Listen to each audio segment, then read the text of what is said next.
Bonjour à tous et à toutes, on se retrouve aujourd'hui pour une vidéo un peu particulière. Comme vous avez pu le voir si vous me suivez sur les réseaux sociaux et notamment sur Facebook sur la page Un jour un livre, vous avez pu voir que j'ai essayé de continuer à lire un peu suite aux événements de Paris. Au début je pensais que j'avais besoin d'une lecture peut-être un peu plus cool pour me changer les idées. J'ai commencé à lire un livre un peu léger et en fait je me suis très vite rendu compte que non, c'était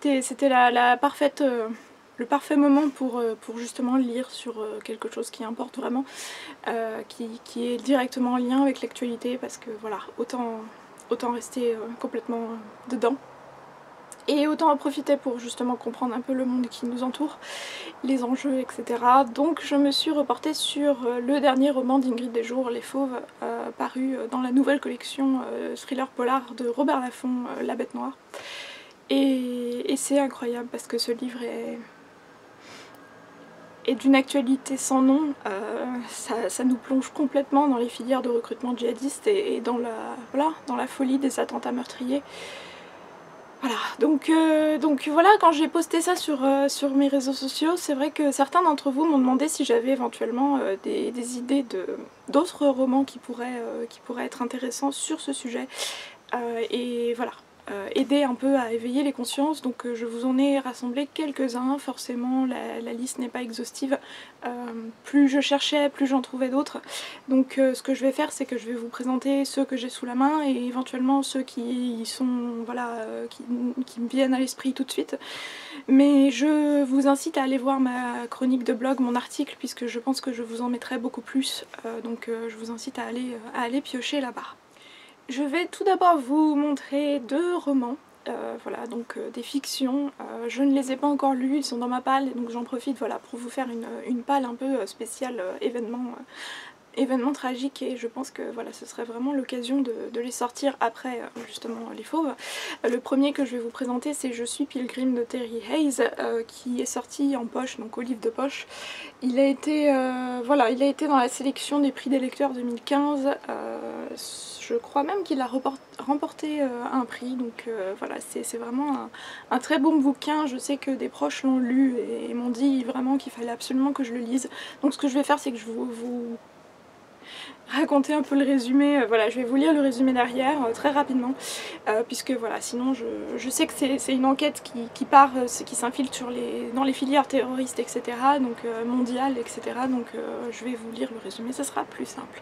Une jeune femme assassinée dans un hôtel sinistre de Manhattan, un zoologiste père de famille décapité en public sous le soleil d'Arabie Saoudite, le directeur adjoint d'un institut médical et nucléaire en Syrie, un complot visant à commettre un effroyable crime contre l'humanité, et en fil rouge reliant ces événements un dénommé Pilgrim. Pilgrim n'existe pas officiellement. Sous ce nom de code se cache un homme qui autrefois a dirigé une unité d'élite des services secrets et qui, avant de se retirer dans l'anonymat le plus total, a écrit un livre de référence sur la criminologie et la médecine légale. Un homme rattrapé par son passé d'agent secret, un thriller d'espionnage exceptionnel, mélange de Homeland et de Jason Bourne. Voilà, donc je pense que c'est vraiment le moment de lire ce livre. Certes, c'est une petite brique, en version poche il fait près de 800 pages, mais voilà, les personnes que je connais et qui l'ont lu m'ont dit que c'était vraiment un page-turner qui se lisait d'une traite. Ensuite, cette fois-ci, le destin des femmes opprimées par les talibans.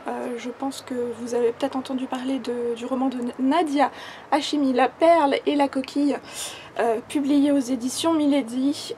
Voilà, c'est un très très beau roman. Je sais que Fiona, Pretty Books, l'a lu, et voilà, ça a l'air d'être un très très beau roman. Je sais que j'en ai lu quelques extraits, je m'y suis pas encore mis, mais j'en ai lu quelques extraits et l'écriture est vraiment magnifique. Donc comme d'habitude, je vous lis le résumé. Tu pourrais faire des tas de choses que tes sœurs ne sont pas autorisées à faire. On changera ta garde-robe, on te donnera un nouveau prénom, tu pourras aller à l'épicerie chaque fois qu'on aura besoin de quelque chose. Aller à l'école sans avoir peur d'être embêtée par les garçons, jouer à des jeux. Qu'est-ce que tu en dis? C'était le paradis, voilà ce que j'en disais. Kaboul 2007, les talibans font la loi, et comme un malheur n'arrive jamais seul, Rahima n'a pas de frère et son père est malade. Ses sœurs et elle ne peuvent donc en aucun cas quitter la maison, encore moins pour aller à l'école. Le seul espoir réside dans la tradition des bâches à poche, qui permettra à cette fille de 10 ans de se travestir jusqu'à ce qu'elle soit en âge de se marier. Avec ses cheveux courts, vêtue comme un garçon, elle jouit alors d'une liberté qui va la transformer à jamais, comme son ancêtre Shekiba un siècle plus tôt. Les destinées de ces deux femmes se font écho et constituent un vibrant témoignage sur la condition féminine en Afghanistan. Voilà, donc clairement, je pense que c'est aussi un roman à lire. Il est aussi assez long, il fait près de 500 pages, mais voilà, les extraits que j'ai lus étaient vraiment magnifiques.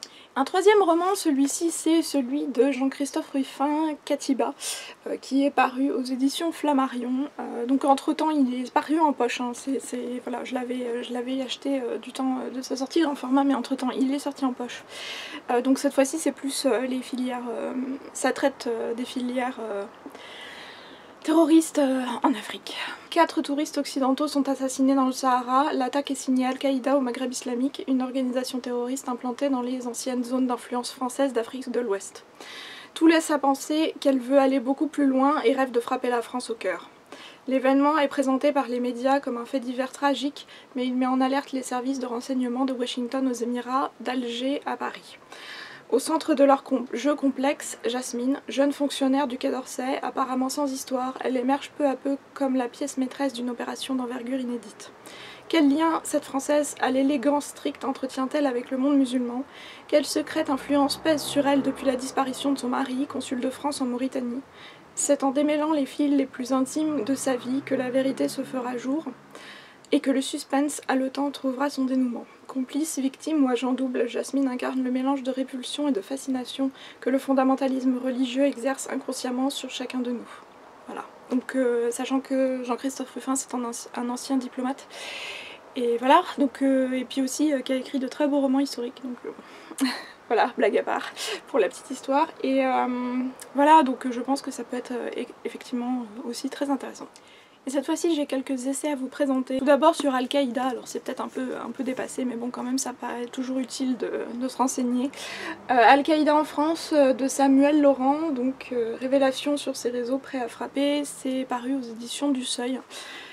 Une puissante organisation terroriste s'est implantée sur le sol français, un réseau qui se tient prêt à passer à l'action et qui est dirigé par un émir d'Al-Qaïda. Ces labyrinthes de la terreur sont dissimulés au cœur de notre quotidien. Les membres de ce réseau parfaitement entraînés savent rester anonymes et insoupçonnables. Ils communiquent dans le plus grand secret et disposent d'un arsenal terrifiant qui ne fait que croître. Les renseignements qu'ils recueillent vont alors le mener en Libye, Turquie, au Liban, Grande-Bretagne. C'est vraiment une analyse de toutes les ramifications d'Al-Qaïda un peu partout dans le monde, de leur organisation, de quelles sont leurs idéologies, comment est-ce qu'ils fonctionnent, voilà, c'est les tenants et aboutissants de cette organisation. Donc par Samuel Laurent qui est vraiment un spécialiste de la question, donc ça peut être intéressant à lire. Autre essai cette fois-ci qui traite plus des filières africaines, donc c'est Sahélistan de Samuel Laurent, toujours, hein, comme je vous ai dit c'est vraiment un très grand spécialiste de la question, donc penchez-vous sur ses livres. Toujours aux éditions du Seuil, donc cette fois-ci ça, voilà, c'est comme le bandeau de l'indique, ça traite de la Libye jusqu'au Mali, au cœur d'un nouveau djihad, donc voilà tout ce qui était au cœur de la guerre au Mali qu'a fait la France. Pourquoi, comment, etc. Donc ça aussi ça peut être très intéressant. Et cette fois-ci, troisième ouvrage de Samuel Laurent, je pense que celui qui nous intéressera le plus c'est l'État islamique, organigramme, financement, filière, etc. C'est aussi paru chez Seuil, donc cette fois-ci c'est vraiment Daesh, hein. C'est paru en poche déjà, donc vous pouvez vous le procurer voilà, à moindre frais. Je pense que c'est vraiment, voilà, c'est le livre à lire en ce moment. En plus de ça, il est assez court, hein. Il fait même pas 200 pages. Foncez. Parce que on se pose forcément les questions des financements des différentes cellules terroristes, comment est-ce qu'ils arrivent à avoir leur argent, comment est-ce que, voilà, les différents pays qui sont un peu, qui jouent l'hypocrisie avec l'Occident aussi et qui contribuent aussi à financer, qui jouent un double jeu. Christian Chesneau et Georges Balbruno, qui étaient deux otages justement il n'y a pas très longtemps, ont écrit Qatar, les secrets du coffre-fort. Voilà, donc clairement, ils s'interrogent un peu sur le double jeu du Qatar et aussi des pays du Golfe. Voilà, sur le rôle qu'ils jouent par rapport à ces organisations terroristes, par rapport aux otages qui sont pris et qui sont voilà, enlevés et aussi libérée par la suite, etc. Donc ça peut être aussi intéressant. J'ai ensuite constitué une petite liste de livres que je n'ai pas en ma possession mais qui sont vraiment très intéressants et je pense que j'essaierai de me les procurer. Tout d'abord un livre qui a vraiment beaucoup fait parler de lui et qui est ressorti en poche, c'est le livre de Hannah Arendt, Dans la peau d'une djihadiste, donc qui s'intitule Enquête au cœur des filières de recrutement de l'État islamique. Donc clairement, ben voilà, c'est une jeune femme qui s'est fait passer pour une fille qui serait potentiellement endoctrinable en France et qui est vraiment partie avec eux, qui a joué le jeu pour justement les infiltrer de l'intérieur et qui a raconté un peu tout ce qu'elle a vécu là-bas, la façon dont ils s'en prennent pour endoctriner les jeunes, dont ils leur lavent le cerveau, dont ils font tout ce qu'ils font, et donc ça peut être franchement un livre à lire. Il y a aussi un autre livre qui est sorti il n'y a pas très longtemps, écrit par cette jeune fille yézidi en fait, donc c'est une minorité qui n'est pas de confession musulmane mais qui vit en Irak.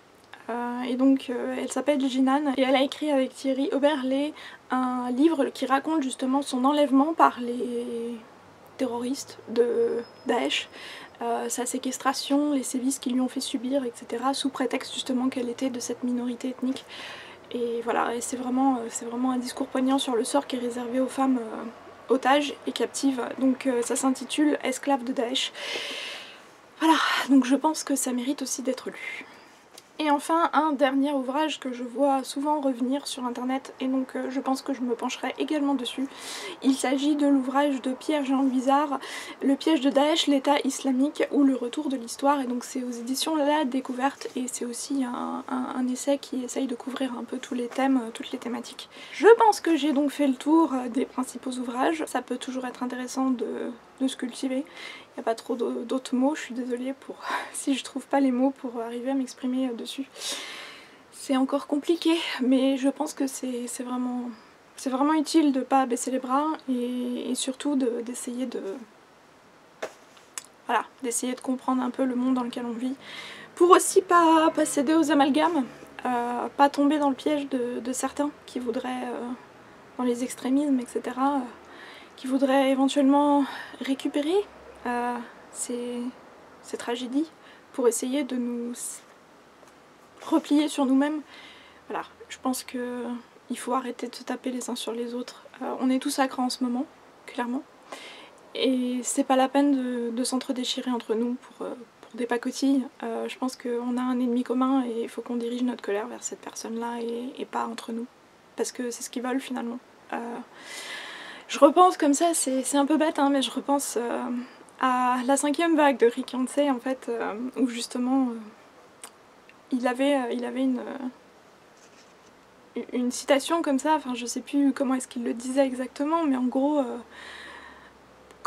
quelle est la meilleure façon d'anéantir l'humanité? Bah, c'est pas forcément d'aller faire la guerre et de tuer tout le monde, c'est d'insinuer le doute au sein des humains pour qu'ils s'entretuent entre eux. Voilà, donc je vous invite à y penser, à réfléchir un peu là-dessus, et je vous dis à très bientôt pour une nouvelle vidéo. Salut!